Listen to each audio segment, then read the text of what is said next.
Hello, beautiful friends. So today I woke up so radiantly charged with magic and love and light, and I just want to offer a healing transmission with this energy. I'm feeling so in the flow of abundance, of infinite prosperity. So the healing I'd like to do today is around any collective blocks that relate to abundance specifically, relate to infinite prosperity. And I had this beautiful dream a few days ago, and it was there was an avocado tree, and I called her, I called the avocados green gold. And I just feel like there's this energy right now of like we are green golden goddesses, and green gold also sounds like money. And I was thinking about intergenerational wealth and how, like, if our grandfather planted a tree, um, we would eat from that tree. And if that tree had all these abundant avocados, we would go, oh, no, no, no. And I may have shared this in another video, but I've just been thinking about it a lot of how we accept the wealth that comes in through our lines, and also how we clear and heal each other through that. We're clearing and healing the past generations, and we're clearing and healing for the generations yet to come. And the more we do this work, what interesting lighting this is right now.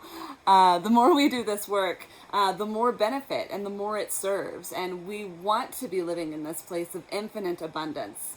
So, two dragons popped out while I was talking to you just now. Boom. We've got fire and water dragon. All right, and that enables your life to flow with loving force. Prepare for change and to move forward quickly. Expect the unexpected and have fun. Heck yeah. I love this, like, almost figure eight. That looks like some green gold there, right there to me. There is a dragon in this deck called Green Gold Dragon that I drew a couple of days after I had the dream, which I just thought was so amazing. And next, of course, we've got Kuan Yin's Pink Dragon. Bring firm love that resets your karmic balance. See all cords dissolved by transcendent love. Enjoy your freedom and look for the divine around you. What I love about these cards together, and it gives me a good base for the healing that we're about to do, I do believe that a lot of the energies coming through also have a lot to do with sacred union and how we can use sacred union to heal our journeys. Now, I've been thinking a lot about the goddess Lakshmi, and she is a money goddess of wealth. She's just totally incredible. She is going to help she will make it rain. And her partner, Vishnu, he's like the guy in Nirvana. Like, he's not the band, of course, but he's the garter of Nirvana. He is like the one who like embodies this like being in eternal state of bliss. Now, if you have those two, it's like you have this infinite abundance move through with this infinite sense of peace. And you need the physical and the emotional, the mental, the spiritual to all kind of be in alignment so that we can do this deep work. So away we go. I'm also going to draw from the Plant Oracle next, and I think I'm going to do 2 cards from here and see what she has to say. These are great. I don't know if I announced these cards one time. The Herbal Astrology Oracle. Anna Mundi, love their products. All right, we got our 1 card. Oh, this is falling into placement. Okay, great. All right, so we've got the first one that came out was Mandrake, Sensuality. And I really feel like this is kind of this union energy that we've been talking about this on some other calls as well. So we've got the sacred union energy of the Mandrake coming through. There feels like a divine embodiment, a divine dance between seed to the blooming. We also have here the peaceful warrior, Milk Thistle. Which is number 23, which is my magical manifestation number right now. Now, what I see with the Peaceful Warrior, we've got some Badger energy here, and we've talked about this on past calls. The Badger can be the aggressive healer and can do some really deep things. We also get a lot of like purple energy here. I've really been feeling like the healing nature of purple, but also the sensual nature of the color purple. Not the movie. That has a very different vibe than what I'm talking about currently. Okay, so here we are. So we've got our plant medicine working with milk thistle, mandrake. All right, great. This is all good stuff. I'm feeling some ancestral stuff come into play as well. So this is good. I'm going to bring in the Lumerian decks. Lumeria, I've been loving working with the Lumerian energies because they are bringing us back to that time of original union. And whether you're working on that within yourself, or if you're working on that with a partner, or maybe you've got both happening simultaneously, or maybe your partner is in spirit. There's a lot of ways that these sacred union connections can move. And I'm finding that that is an important part to manifestation. I think we all feel better when we are in love, especially in those early stages of falling in love. And it really brings out our best self. It also can bring out the more vulnerable parts of ourself that need healing, but we're able to heal them faster by bringing in that heart energy. Okay, so Lumeria, what do you want to bring forward? Reclaim your energy. All right. So our energy is our responsibility, and how we give it way becomes a conscious choice as we step into empowerment. Yes, it is possible to restore the fragments of self we gave away before we came into this awareness. You have the power to own your energy and choose where you direct it. If you're not at your optimal vibration, consider the core of why this may be. Detach from the depleting influences and boost positivity. It is up to you to make this shift. It is, you can transform your life by choosing healing and self-empowerment. Kickstart the upward spiral to the abundant energy of the soul presence. I watched a movie last night called Spellbound. It popped up on Netflix and just made itself clear that was what wanted to be watched in that moment. And it's a kid's movie, animated, and again, it's a lot about how we heal our parents and our parents can heal us, but we're all helping each other grow and learn, and if we're clear on the mission and the goals, we're able to do that a lot faster together.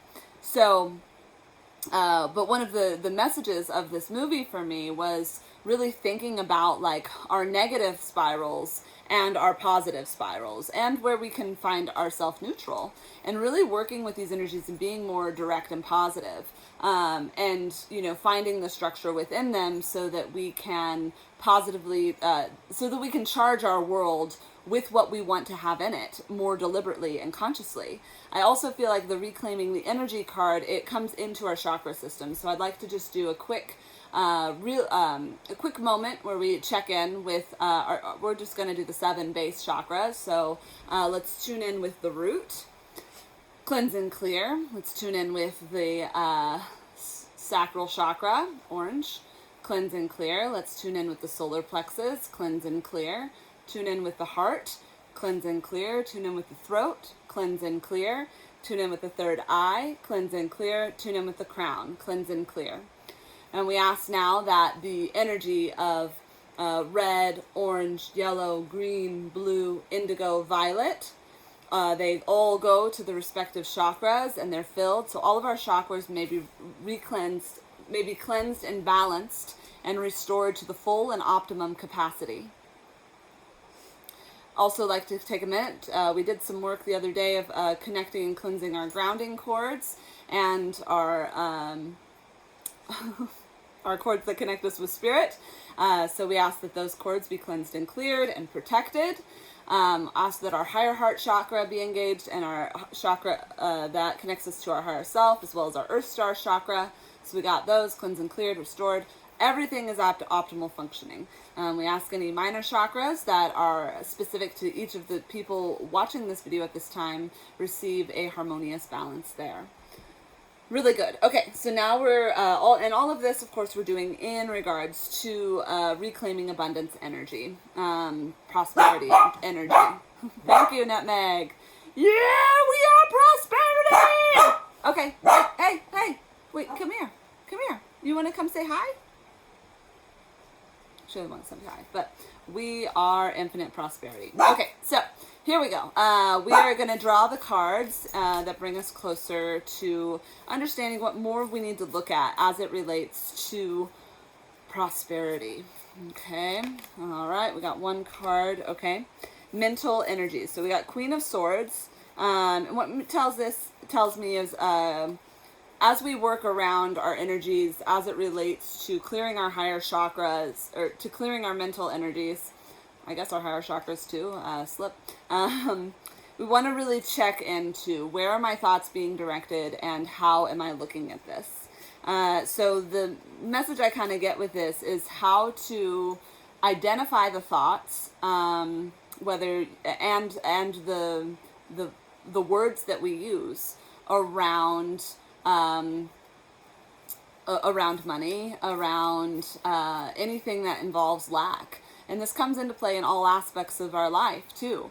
We create spells with our words, so to be intentional about how we use them is so super important. I feel like in this card there is some clear sight, there is some clear vision of cutting through stuff and really developing. I'm getting a message around affirmations here. There are a lot of really great YouTube channels. One of my favorite ones is Kawaii Affirmations. And Kawaii Affirmations is awesome because they use Ho'oponopono in a really intentional way. So they don't just say, I'm really sorry, please forgive me, I forgive you, I love you, thank you. They then add another layer of like, dear abundance, I'm really sorry, please forgive me, I love you, thank you. Dear abundance, I'm sorry for all the ways I viewed you in lack, blah, blah, blah, blah. Anyway, check out Kawaii Affirmations, really great. If I remember, I'll put it in the comments. All right, so the next card we're looking at in relation to what we're seeing, okay, Ace of Wands. So this, I feel, is like an affirmation of these new vibrations moving through. This is new insight, this is clear, fiery energy, this is swift movement. Now, we're not doing a reading today on if abundance is coming through. We're doing a healing. However, we've gotten two cards that really indicate that there's some fast-moving energy around clearing these abundance blocks as well as receiving them. So, let's just take a second and I want you to put your hands together. Of course, this is prayer position. You can do it however feels good to you. But put your hands on top of one another. Get your palms circulating. Now, what I love about this prayer position is it harmonizes both the masculine and the feminine essence within us. So it harmonizes both sides of our body and it brings us into unity. And what I'm really seeing as I look at this Ace of Wands cards is just someone who is in their heart-centered awareness, has cleared their mind of destructive patterning, is really consciously doing, and that's not in totality. We're always going to have thoughts that come up. But majority of our thoughts, we want to be working with this upward spiral versus the downward one, or even staying in a neutral. So we harmonize the energies within. So we may bring in this Ace of Wands consciousness. So we may bring in this swift movement. Really great. Okay. What else is going to come through?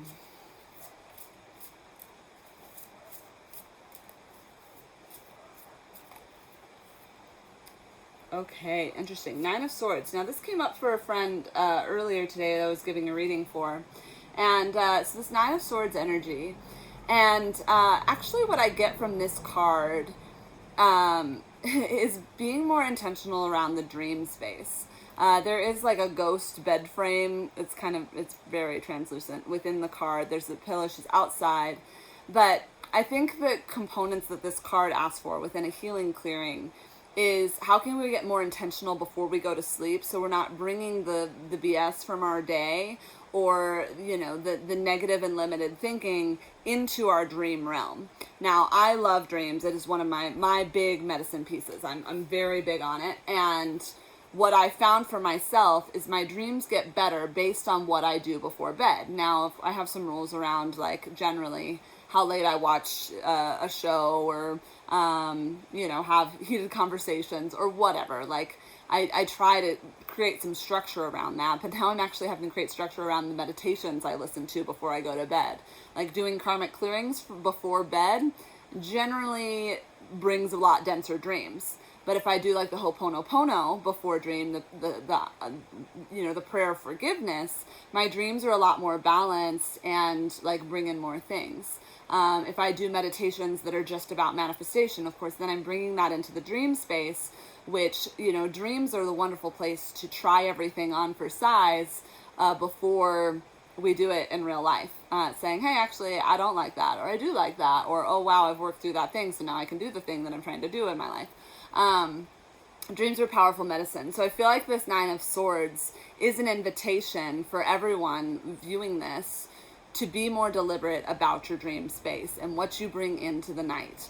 You don't need to stay in where your dreams are running you through the same wheel of destructive consciousness, right? You can really get into these more sacred energies where you're able to call in more of what you want. Okay. I'm feeling called to do an inner child card here and see what the inner child wants to bring through. We got two that popped out right away, so I'm going to trust that that is what it is. Okay. Oh, interesting. And two major arcana. So what we get is the Three Little Pigs, which is the Judgment card. And then we also get the Emperor, which is the Emperor. Okay, so as we work with these two energies, what this is telling me is there's some patriarchal patternings or just some stories from the male lineage or from the way... I'm even getting that this is bigger with the collective. So this is... Why is the inner child bringing this through? We'll find out in a minute. Is a lot of the way that systems have been structured have also created blocks and limitations, right? They've, with the Emperor's New Clothes, you've got this story, of someone who believes something to be true, and he's just kind of making a mockery of himself because he hasn't done the full expression of the work to trust. And then here you have the Three Little Pigs.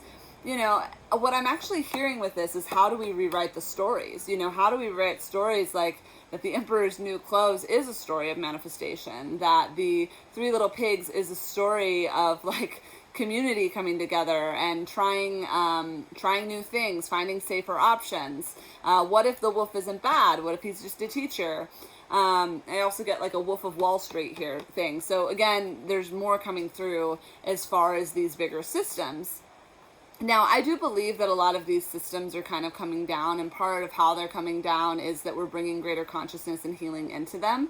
I think we always think of like, it all needs to crumble. And sometimes it's not a crumble. Sometimes it's a restructuring within.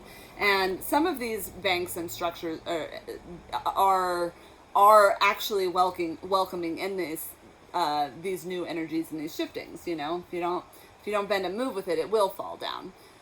So, I guess as I do this reading clearing, we never know what's really going to come through, that we're just continuing to send light and awareness into what our role is in this. Now, I'm somebody who, I don't qualify for traditional mortgages, because I'm an artist. My first home, my father and I bought together, and he put down the down payment, and then I was in charge of everything after that. My second home, which is this cabin, he had no financial involvement with besides being a co-signer on the mortgage.